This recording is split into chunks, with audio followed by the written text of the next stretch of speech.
Hello world, welcome to a new video in this channel, Luis of Ecuador, where I talk about events, news, things happening in Ecuador. And this time I'm going to talk about something that I would have never expected to talk about. This is a big issue. It's the first time that something like this happens in the country, in the region, and I don't even know if in the world, but it's a big thing happening right now and it's the main news everyone is talking about. Perhaps you already know about it, but maybe you need some more context about the situation, and it is the raid on the Mexican embassy in Ecuador by the Ecuadorian police and the Ecuadorian armed forces. This happened on the evening of Friday, April 5, and yes, it is as serious as it sounds. The Ecuadorian government, through the Ecuadorian police, decided to break into the Mexican embassy to capture a fugitive from the Ecuadorian justice, who is the former vice president. However, we're talking about entering in the territory of another country. That's an embassy, the territory of a country inside another country. And so far, most of the governments who have talked about this event have supported Mexico, because the embassies should be respected according to the Vienna Convention on Diplomatic Relations. The embassies are sacred territories. No one should break in. How many countries have shown their support to Ecuador? Zero. Some other countries have been more diplomatic and have said, well, we consider both of you our friends, so please solve this peacefully. And the United States is one of those countries that have said this. Of course, all of them say that the Vienna Convention must not be broken and it must be respected. But why did all of this happen? That's what I am going to talk about in this video. This event may have big consequences for Ecuador, but why does the Ecuadorian government, why does the Ecuadorian president decide to do something so crazy? Is it justifiable? We're going to talk about this now. And remember, if you would like to know about news events in Ecuador, subscribe to this channel, because here we will analyze different topics, situations happening in the country. So who was the guy that was inside the Mexican embassy in Quito, Ecuador, and why was he so important? Well, this guy is Jorge Glas, who is the former vice president of Ecuador during the Rafael Correa's government and also during part of the Lenín Moreno's government. However, Lenín Moreno decided to go against Correa, or the Correísmo, the movement that took him to the presidential palace, and it was during his term that Jorge Glas was prosecuted and condemned to prison. And how did this guy that was in prison ended up in the Mexican embassy? Well, Jorge Glas got the benefit of precautionary measures from a judge in Santo Domingo because some judicial guarantees were not being respected, and he was able to be out of prison waiting for a final decision on other charges he was being accused of. But in December 2023, he felt that he was going to be arrested again, and it is at that time, specifically on December 17, 2023, when he went into the Mexican embassy to look for asylum. Since there, he asked for asylum for being persecuted, or that's what he argued and what the Mexican embassy also argues. The Mexican embassy didn't grant any asylum, or hadn't granted any asylum until this week. 19 days after he had entered into the embassy, on January 5th, he got a new warrant to be arrested again due to another case, not the one for which he had been arrested. This other case is the reconstruction of Manabi.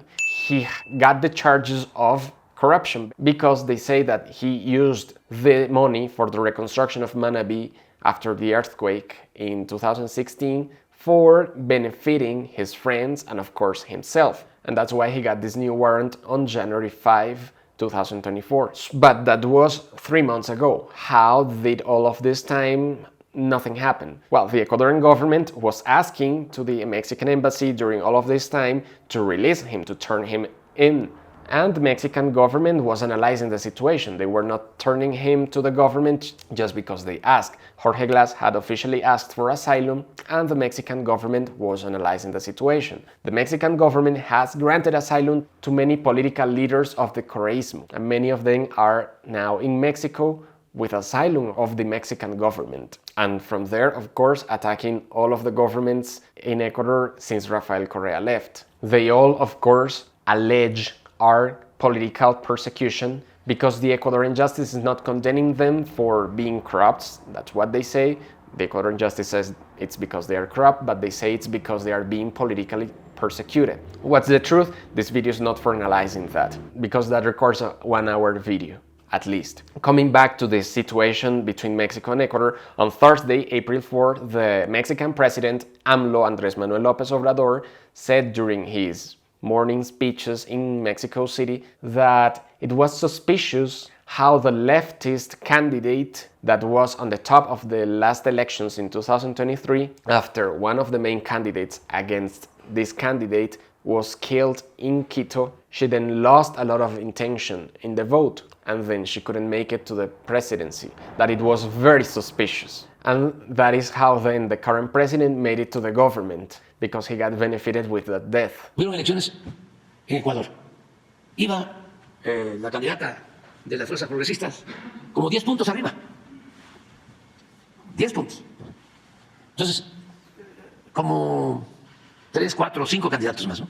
Entonces, un candidato que habla mal de la candidata que va arriba, de repente es asesinado. Y la candidata que iba arriba se cae.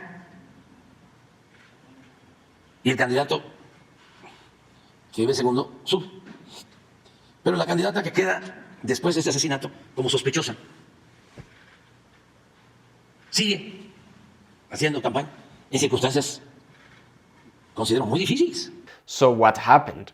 The Ecuadorian government decided to declare the ambassador of Mexico in Ecuador as a non grata person and gave the ambassador 72 hours to leave the country. The next morning, Friday, April 5, the Mexican president again in his morning speech talked about the situation, saying, well, I'm going to repeat these declarations. I want the Ecuadorian people to know why all of this is happening. And he mentioned how the Ecuadorian government sent a lot of army and police in front of the embassy, like intimidating. These were his words. Recordar que el derecho internacional permite que las embajadas sean como parte de nuestro territorio. En el caso de la Embajada de México, es nuestra soberanía y no se puede allanar. Y ayer estuve viendo en la noche, ¿no? Porque todo esto es bastante publicitario, que ese también es el propósito. Vi el exceso de uso de fuerza rodeando la embajada, con mucha prepotencia. Pero sí son los fachos, ¿eh? He called the government fascists. And also, during that morning, Friday, April 5, the Mexican president said that he decided to grant the asylum to Jorge Glas finally. And after this, the Ecuadorian Foreign Affairs Ministry said in a statement the following: "It is not lawful to grant asylum to persons convicted or prosecuted for common crimes and by competent ordinary courts," saying, you can't do this, you cannot grant asylum to this person, he has to be arrested. Continuing this speech of, please turn him in to the Ecuadorian justice. The situation during the rest of the day, the situation was very tense until almost midnight by 11 p.m. when police was sent to enter the Mexican embassy to take Jorge Glas out of there and take him arrested. This is what most of you have seen, the pictures of the police entering into the embassy and then cars coming out, and even some police officers pushing one of the workers of the embassy, and the words of this worker saying that this is something incredible, that he cannot believe how this is happening because he tried to defend the embassy, that's his territory. But even though he was pushed by the police, the images do not look at all well for the Ecuadorian government. And after this, the Ecuadorian government released a new statement. The official statement is: "We defend national sovereignty, zero impunity. The national government informs to the Ecuadorian citizens that Jorge Glas Espinel, condemned to prison by the Ecuadorian justice, has been arrested tonight and turned to the competent authorities. Every embassy has one end: to serve as a diplomatic space with the objective of closening the relationships between countries. No criminal can be considered a political persecuted. Jorge Glas has been condemned with a final disposition and he had a warrant issued by the competent authorities. Ecuador faces a non-international armed conflict whose repercussions in democracy and citizenship peace will only increase if actions that interfere, go against the state of law, national sovereignty, or other interference in internal matters of the country continue or are forgiven. Since the immunities and privilege granted to the diplomatic mission that was hosting Jorge Glas were abused of, and after granting a diplomatic asylum that goes against the conventional lawful frame, we have proceeded to his capture. Ecuador is a sovereign country, and we're not going to allow any criminal to remain in impunity. We reiterate our respect to the Mexican people that shares our feeling for the fight against corruption that is affecting our countries. And well, the Canciller, the Minister of Foreign Affairs of Ecuador, who takes care of all international relations of the country, said during a press conference that this was justified because there was an imminent risk of escape from Jorge Glas. And that's why they decided to take him out. The Mexican government was sending a plane to look for their ambassador here. And the cars that go into the embassy and come out of the embassy, they have polarized glasses, dark windows. You cannot see what's inside the cars, and by the Vienna Convention, by the international law, the authorities of Ecuador or the authorities of a country cannot see what is inside these diplomatic cars. So, according to what the Ecuadorian government says, it looks like Jorge Glas was going to get out of the embassy in one of these cars, taking advantage of this immunity, and then he was going to escape. We don't really know if he was going to Mexico, to another embassy, or what exactly, because that's just a speculation and that's just guessing. But because of that, the Ecuadorian government decided to go inside the Mexican embassy and arrest him before that happened. Was it correct or not? What the Mexican government and perhaps most of the world, most of the diplomatic people are saying at this moment is that the Ecuadorian government broke specifically the Article 22, number 1 of the Vienna Convention on Diplomatic Relations, which reads as follows: the premises of the mission shall be inviolable. The agents of the receiving state may not enter them, except with the consent of the head of the mission. And let's read number 2 and 3 of this article as well. The receiving state is under a special duty to take all appropriate steps to protect the premises of the mission against any intrusion or damage, and to prevent any disturbance of the peace of the mission or impairment of its dignity. And 3. The premises of the mission, their furnishings and other property thereon, and the means of transport of the mission shall be immune from search, requisition, attachment, or execution. So yes, clearly the Ecuadorian government broke the 3 numbers of this article. The Ecuadorian government, on the other hand, they argued that they were able to do this based on Article 41, number 3 of the Vienna Convention, which reads as follows: the premises of the mission must not be used in any manner incompatible with the functions of the mission as laid down in the present convention, or by other rules of general international law, or by any special agreements in force between the sending and the receiving state. They say you cannot grant asylum to fugitives, you cannot grant asylum to people wanted by the Ecuadorian justice and that have been legally prosecuted. So we are enforcing our law, and that's why we got into the embassy. Other experts are also quoting the Article 3 of the Caracas Convention of 1954, which reads as follows: it is not lawful to grant asylum to persons who, at the time of requesting it, are under indictment or on trial for common offenses or have been convicted by competent regular courts and have not served their respective sentence, nor to deserters from land, sea, and air forces, save when the acts giving rise to the request for asylum, whatever the case may be, are clearly of a political nature. Persons included in the foregoing paragraph who de facto enter a place that is suitable as an asylum shall be invited to leave, or, as the case may be, shall be surrendered to the local authorities, who may not try them for political offenses committed prior to the time of the surrender. The Ecuadorian government was asking the Mexican government to surrender Jorge Glas during all of these 3 months. They have said, we are analyzing the situation, and now on Friday, April 5, they decided to grant the asylum, and that's why that same night the Ecuadorian government did what they did. The next article of that same Caracas Convention reads as follows, Article 4.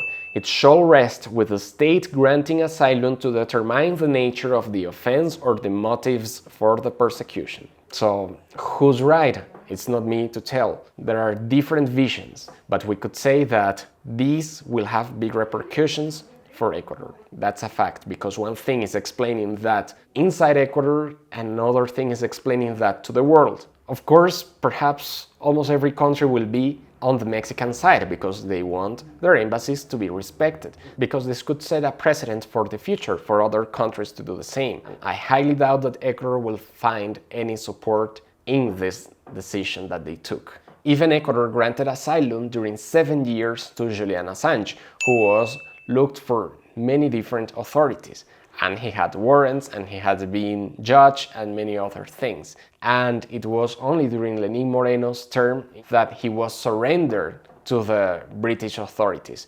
He allowed the British authorities to enter into the embassy, but the United Kingdom never tried to break into the embassy, because that's simply something that was illogical to think until perhaps this past Friday. Ecuador, being a small country, was respected because this guy was wanted by many people, and nothing happened because this Vienna Convention and the inviolability of the embassies was respected so far. Imagine, and what many people also say is, imagine for a minute if Ecuador would have tried to enter the US Embassy in Quito. Yesterday, Saturday, we would have had the Marines here and planes and many other things, and well, it would have been a very bad situation. Not even in Haiti, they have entered into the embassy. So yes, this is a very serious situation. Many are now accusing the Noboa's government of being an improvised government, and they don't know what they're doing in international matters.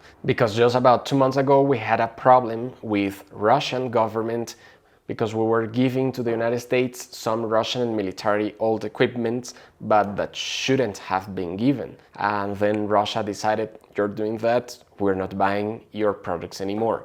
And then the Ecuador government had to give in and retreat that decision. Reactions inside Ecuador, of course, there's a lot of criticism. There is some support, people that hate the former government of Rafael Correa and Jorge Glas, but I may dare to say that most people are not in agreement with this decision, even those who support Noboa and what he has been doing against corruption. The Correístas have called for the president to quit, and our old friend Leonidas Issa, the leader of the indigenous movements, have said that there should be a political trial for the president because he is putting us in a very bad situation against all of the world. What has been Noboa's answer to all of this? Well, see by yourself. He literally said, the agenda is imposed by the majority, not by a small group of troublemakers. That's what he said. Estoy aquí sentado frente a ustedes porque la gran mayoría del Ecuador decidió que yo esté aquí. Y basándome en ese mismo principio, jamás voy a permitir que un pequeño grupo de personas quiera imponerse como si es que fuesen la mayoría. La agenda que se sigue, la agenda del Ecuador, la impone la mayoría, no un pequeño grupo de relajosos. The problem here is that he won with only 51% of the votes. It's not a small group of troublemakers. The opposition to his government is still big. He didn't even win with 60% of the votes. It was very tight. These words were given when he was receiving the baton from the indigenous nationalities. This is an act that all presidents go through, and well, it had taken a little bit longer this time because of all of the situation in the country. So it's not only a small group that is against him, it's a lot of people. And with his first actions against criminality, he had won a lot of popularity. But now this will certainly affect him somehow. We have elections in 2 weeks for deciding whether some reforms in the national laws will need to be made, but many people will take this as a, okay, let's show Noboa that we don't like him. So many people will not vote based on the questions, but will vote based on whether they like or not Noboa. Now, the possible consequences for Ecuador, so far we don't have too much information. Some political institutions, international, have called to meetings, like in the Organization of American States, in Mercosur, to discuss whether there should be sanctions on Ecuador, but these have to be voted by most of the countries. We don't really know if something's going to happen in that level. The Mexican government is taking their personnel out of the country today, Sunday. That will most likely mean that there will be no new grantings of visas for Ecuadorians who want to go to Mexico, because Ecuadorians need a visitor's visa if they want to visit Mexico.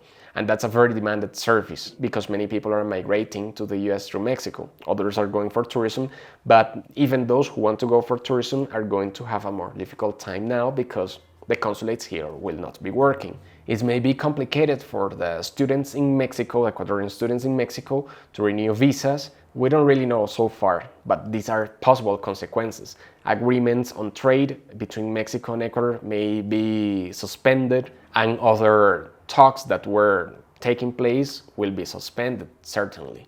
But what many people are afraid of is whether other countries will do something like, okay, let's stop our agreements with them, let's stop our talks about agreements with Ecuador, because we don't have certainty on whether Ecuador will respect our countries, will respect these treaties, these agreements, because they have just shown that they don't have respect for international law. That's what many people say. I'm not saying it is exactly like that. I'm not the one to judge here, but certainly Ecuador is not being well seen at the moment. No country is supporting what Ecuador did so far. Most Ecuadorians, I would say, are not, but for the moment, we have to see what the consequences are.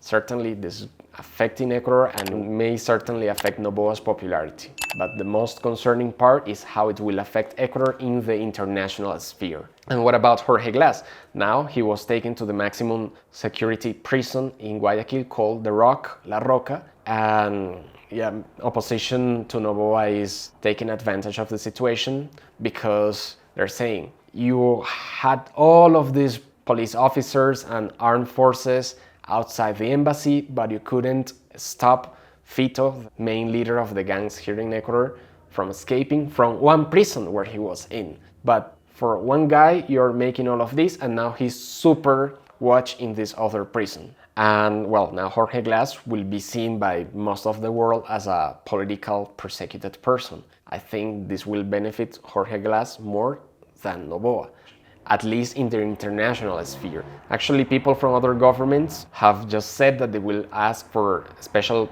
measures for Jorge Glas before the Organization of American States and other international organizations that enforce justice. That could help as well. That's all I could say. Hopefully this does not affect us as much as it could. Imagine if we had tried to do this against the US Embassy. Well, I may not be able to make this video at this moment. The situation would be something else. In any case, we'll be meeting soon for another talk about the situation to see what it really is about. Some say it's just a communication strategy for people to talk about this and not talk about other things happening in the government and in the country. That we would talk in another video. And again, leave please your comments and questions here. Let me know your perspective from where you are, how you're looking at this, and if this video helped to understand the situation better. Thank you very much and see you in the next video.